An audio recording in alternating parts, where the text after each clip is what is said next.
Hello, I am Aisin Mechanic, an expert representative for car spare parts and a consultant for all of you. If you have any questions about car parts, please feel free to ask me. I look forward to assisting you. I believe that every mechanic who replaces or installs transmission system parts like the clutch cover, clutch disc, and release bearing already has their own specific installation methods or techniques.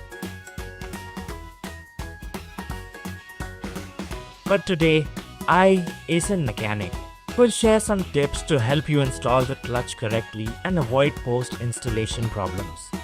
This is because clutch issues, whether it's slipping or shuddering, are caused by worn-out parts, using the wrong product model, or improper installation.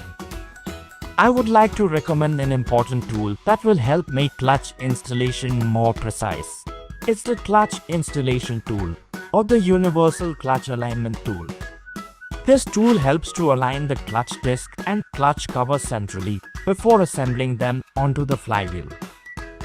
The clutch installation procedure I'm going to recommend today follows international standards. The steps are as follows. 1. Carefully remove the transmission assembly and clutch components from the engine. 2. Clean the input shaft. 3. Apply a suitable amount of grease to the input shaft and the splined hole in the center of the clutch disc.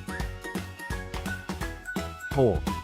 Use a clutch installation aid or universal clutch alignment tool to position the clutch disc and clutch cover in the same central alignment before assembling them onto the flywheel.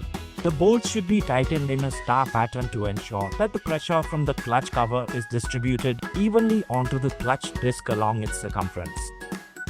5. Check the height of the diaphragm spring fingers. The height variation should not exceed 0.5 mm or 0.02 inches. If you follow these steps, I am confident that you will not face any clutch problems arising from the installation. That's all from me, Aisin Mechanic, for today.